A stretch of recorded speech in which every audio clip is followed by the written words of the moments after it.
What's good, everybody, and welcome to the brand review. Today we are doing something a little bit different. As you can see, we have a slightly different setting to normal, back to the roots. We're trying an old setup again. The brands we're going to be covering today will be PaPal, RobinHood, Figma, and Mozilla, and at the end there'll be another mention of another brand. There's not much out there at the moment, but stick around to the end and we will give you like a little inside tip of what we think is going to happen with that brand. Okay, so first and foremost, without further ado, paradigms. What is paradigms for the people out there who do not know? A summit, I would call it. It's not big, it's familiar. It's a lot of really nice people from the industry. It's just a great opportunity to like, to talk to everyone, and also hear very inspirational people talk on stage, for example. Yeah, we got. This is it's the second time. It's the third conference, and it's the second time that we've been. So we've caught up with some old familiar friends and met a lot of new friends as well. And we got to catch up with Lisa from JKR, also Brian Collins as well. And this time around we got to meet Felipe and Leo from Porto, Rocha, which was very cool. They're definitely a studio favorite at the moment, so it's nice to actually check in with them and say thanks for everything that you've been doing. Really, really cool. And if you get the chance to go, we definitely highly recommend trying. It's very limited. There's only like 250 seats or tickets available. And it was in Rome. And it was in Rome, which is... just Rome, it's a beautiful city. Yeah, it was absolutely epic. So it was great to get out of Hamburg and go see Italy and go spend some time in Rome. So yeah, thank you very much for inviting us, Frontify. And yeah, it was great to see the whole crew again as well. Okay, shall we jump into the first brand? The first one is, in fact, PaPal.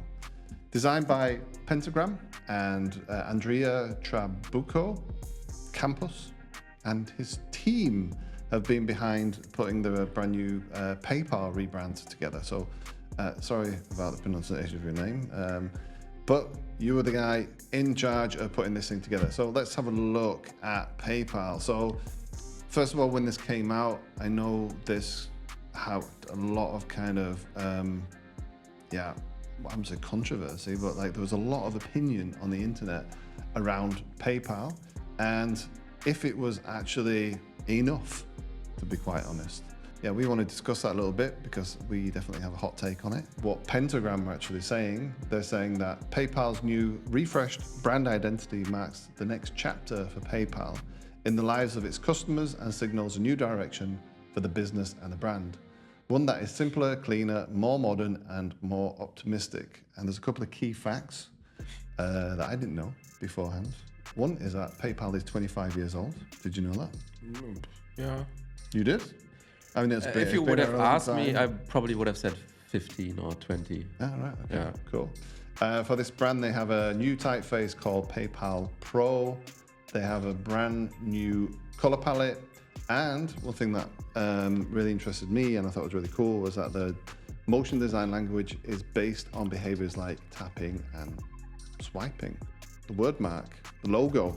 Here you can see the evolution all the way back from 1999 all the way to 2024.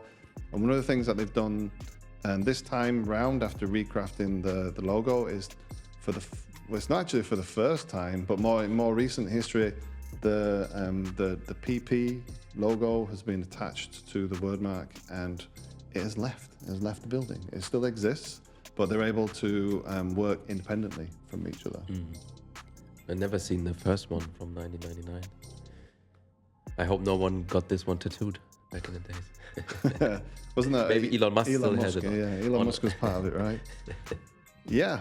So yeah, that's the logo. We also have some examples here as well of the logo. Yeah, actually, it doesn't look like it's really changed, but I think maybe that's a good thing. I feel like they got rid of all the corporate stuff, right? Yeah, and it ain't like in italics anymore. It's not slanted. It's kind of back upright again as well. Yeah, it just feels much more lifestyle-y now, right? Mm-hmm. Yeah. So maybe the strategy is to address more like a younger group of people. Just one thing, when I look at the logo, I just feel the Y in the middle. I feel like it's set a bit better in the logo before, to be honest. Yeah, for me, like the PaPal and the differentiations, even though the darker blue and the lighter blue were two different things, they felt like one thing. And at the moment, the Y definitely almost splits into two things. So you see PaPal. I don't know if that was intentional, but I would always read PaPal instead of PaPal, right? So there's a slight differentiation in the nuance of how you say it, but maybe that's something that they were trying to refer to, because here on these billboard mock-ups, you see Pay and Pal being two separate things, right? So yeah, pay later, etc., etc. The way that they're actually playing with how they communicate the logo and the name. So that could be intentional. Yeah, but overall it feels much more campaigny now, right? Very bold. I mean, because I also read a lot of, not like people who were not so happy about this evolution. I kind of like it. I don't know why. I know there's like, it's just typography and colors, like, and photography as brand elements. There's nothing else, no graphical elements, no illustration. And like when you see it the first time, it feels a little bit like, oh, is there something missing? But like now, when it matured a little bit inside of me, I kind of like it. Yeah, also I think when it was released in quite a hurried manner, I think, and the case was really, really small. Yeah. So everybody just kind of laid into it. And actually, after revisiting it, it's not that bad. It's okay. There's a lot more, and I don't know if that's a direct reaction to the negative reactions that this brand had, that they've just kind of put everything out in a very kind of educated design manner to reiterate the fact that it's a proper, well put together brand. And I think one flaw that it has for me is that it is over lifestyle-y for the sake of being over lifestyle. I've seen that way too much. But generally, I think it's all right. It's not as terrible as like a lot of people were saying. Okay, next, let's have a look at RobinHood. So this is a big one. This is from Porto, Rocha. Some interesting facts. One is that the previous design for RobinHood was done by Collins. They're also saying that less is definitely the flavor of the month on this, so less is more. There's a brand new font called RobinHood. They said flavor of the month. That's what they said, yes. So that's the flavor of the month.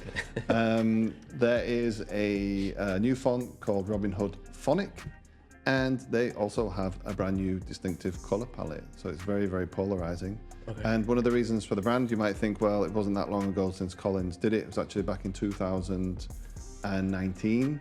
And since then, I think I've looked actually on the RobinHood website, and it's not really held up. Like, I think it's become quite tired, or they've not really understood how to use it. I mean, it's a while ago now. And from RobinHood's perspective, they're also changing their perspective. They've matured a lot more. They're offering more services, and they just have like more of a holistic financial suite of products. So with that, they needed a change. So let's have a look at what Porto Rocha have been doing. So I have this little video here. Let's have a look at this.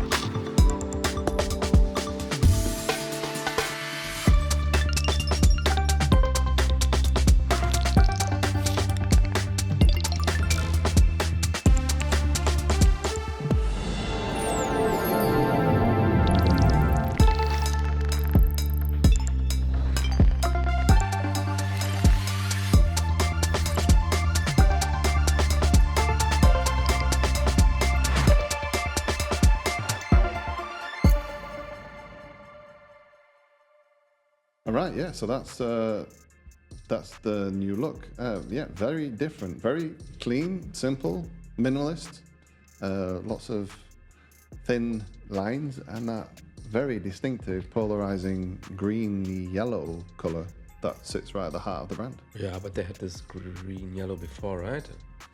Was it used in the same way? Was it as prominent? I always, when I thought about, Because they do say they have it. Maybe they changed it. They say, I mean, in my key fact research, that it is a brand new color palette. It feels a bit more simplified. It's more monochromatic now, the color palette. I mean, I really like the illustrations Collins introduced back in the days. These Möbius kind of futuristic science fiction illustrations. I honestly, when I then looked at the product later, I don't think they really played a huge role. Yeah. Also in their marketing, I don't think so. Maybe it's too complicated to create every time you want to communicate something, one of these illustrations. But they were really, really nice, really beautiful. And now it's like, I mean, it feels like super premium, right? Yeah. Also, like the way it's designed, the photography, that it could be pictures that hang in an art gallery, right? And also the illustrations. I would definitely hang this on my wall as a nice artwork. So it's beautiful, to be honest. Yeah, and I also think Collins was very pioneering with what they were doing at that point, and then thereafter was like a lot of copycats. So I mean that's the nature of what we do. So I think like a lot of the illustrations were also reused and reinterpreted like for different brands. I saw that playing out quite a lot.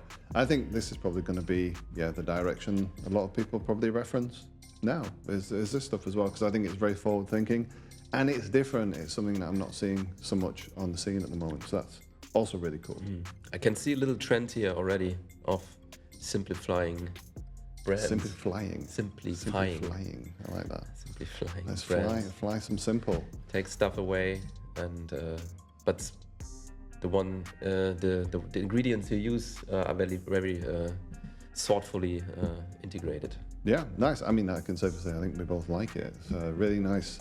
The next one that has been doing the rounds is Figma, designed by their internal team and led by the creative director Damien, who was actually also at Paradigms. And he actually sat with Brian Collins and they discussed this rebrand. So it was quite privileged to sit there and listen to them. So we got some kind of first-hand insights. It was really, really cool, and some interesting key facts there. Again, it was done by the internal team, which I think is really cool that they owned it themselves. GrillyType did the new font called Figma Sans. They also did a mono version for the dev mode. They reworked the word mark. There's new colors now, which seems to be a trend with these mega apps, mega applications, is that they're trying to do everything. So previously, Figma was really about designers, and they've also realized that other people didn't know that developers and stakeholders could be as integrally brought into the whole process. This is now, and it always has been, but is more for everybody. So that was a kind of a big shift that they wanted to really talk about in the communication. The visual elements, these shapes and forms that are playing out, and they were saying that the look is the oversized node. So it's kind of like a zoom in of how you actually build things, like a magnification of the graphics and the shapes that we're using every day and the tools that are being used to make them. And these play like a really important role in the visual communication in the new branding. Mm-hmm. I think the illustration now is much more streamlined. I think before it was also very playful, but let's say much more all over the place. Now I think it's more ownable and helps them to create a distinctive look. Again, a bit more simplified than it was before. Has a bit like a retro vibe to me. Yeah. But which I like, to be honest. I know, it seems like a lot of people like it. At the end of the day, Figma is very much a love brand. They were saying that Figma doesn't really have clients, they have fans. So people really, really love it. And one more thing is also they changed the word mark. Yes. Which I also appreciate a lot. I think the changes they made, it make a lot of sense. And the word mark now sits much better and looks much nicer. Next on the list is Mozilla. Yeah. So let's have a look. Mozilla, for those who do not know, what is Mozilla? I have no idea. I just know they have a browser called Firefox. Yeah. So software. Yeah. Something. And I think this was also part of the problem with Mozilla is that a lot of people of a certain generation don't have a clue who they are, but they have a really great message. And they say the internet used to be fun, a place of discovery and delight. That was for the people who used it, not the corporations that worked using the internet. Now the balance has shifted, and it's no surprise the internet is even worse than it was. Mozilla's goal is singular: reclaim the internet. So they have a very activist approach to their brand. Bold claim. So it's the internet. It's the internet. All right. They own the internet. Now I got it. Generally, trying to reclaim the internet. Some key facts that we have here is they have a new logo, which we'll see in a second. They have a new font called from Studio Drama. The flag of the logo is actually the M, which I didn't realize. We talked about it before. You saw this. So the M is from the actual typeface. When you turn it on its side, you see the flag of the logo. They want to really recapture their original mission and like proclaim it from the rooftops. And did you know that the original logo was done by Shepard Fairey? No. Cool. But no, I didn't know. Well, you did, because I told you before. But yeah. So Obey, for those who don't know, Obey by his real name. So here we have an example of the dinosaur. The dinosaur that Shepard Fairey did was it's here. Now look at it. It's very kind of old school, very reminiscent of its time. And here's kind of a new look, new take on it based on the new design system. What do you think? Yeah, I mean, I have not really any emotional connection to this brand, and I have no idea how it looked before. Okay, we saw some images, but yeah, I have no idea how it looked before. Looking at it now, yeah, I'm also never was and not a big fan of slab serif fonts, so it's another thing. It works kind of. I mean, they have this pixel topic, right? We used to also create a brand with this pixel element. I think you need to be careful with not using the pixel everywhere, because you have the feeling you have to once this is your graphical system. But I think you don't have to. It's good to have something in between where you don't use it, because it will feel very technical at some point. And but yeah, overall, I don't know. I have to see how they play out the brand elements and. Let's see. I mean, to credit as well, JKR know what they're doing. It's a properly put together brand. It has everything that it needs. We saw Lisa also present this just before it was released to the public as well. And she's a great presenter, and I really enjoyed watching and listening and seeing this, and also hearing from Mozilla's perspective as well, the whole story behind the brand. And I mean, it's not aimed at us. Anyway, I don't think anyway, but it does everything it should do. It ticks lots of boxes. Yeah. Yeah, actually, if the logos actually, I like it. Yeah, it's great. It's little. When I see it here on his head, that's okay. But I mean, that's you're cool. definitely you're gonna. That's different. They always say that a great logo, a school kid should be able to draw on their backpack with a marker pen without referencing the logo. And I think you could draw that. You could walk away and draw it. Right? You're always going to know what it is whenever you see it. So for that sake, for that case, it's doing what it's supposed to do. And it's three things in one logo. Yes. It's a flag, it's a dinosaur, and it's an M. Yeah. Yeah, I mean, also it's following the trend of these bright poppy colors as well that we're seeing playing out in pretty much all of the brands that we've just reviewed. As well, there ain't no pastels. No. In this. And maybe. Custom typeface. Every brand we looked at has a custom typeface. Yeah, which is quite cool. Anybody out there planning on doing a rebrand or brand refresh, think about it. It's important. All right. Okay. So next, in other news, as promised, there is Zalando. They have had a rebrand by Kurpa Hosk. Zalando is an online e-commerce fashion platform. I know it's very big here in Germany, and I think it's probably all over the place now. We don't have much. We can see that William Defoe seems to be the face, or the main face of the rebrand, of the campaign. And we also have a refresh on the color, so it has a more poppy orange, and the logo has changed. Mm-hmm. And we were talking before about this, and we think it's about time. Yeah. I mean, Zalando is one of these Berlin unicorn startups who just grew massively, and the brand didn't. It looked like you see here on the left, like all the time, right? This very early stage startup, kind of German 20 years ago kind of logo. And yeah, I like the new typeface.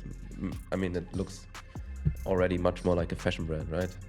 Than before, much cooler, and they want to be more cool, I think, right? Well, I mean, they went to work with Kurpa Hosk, so it can't get much cooler, right? No, not really. So, yeah, nice. Yeah, so we're pretty interested to see how that rolls out.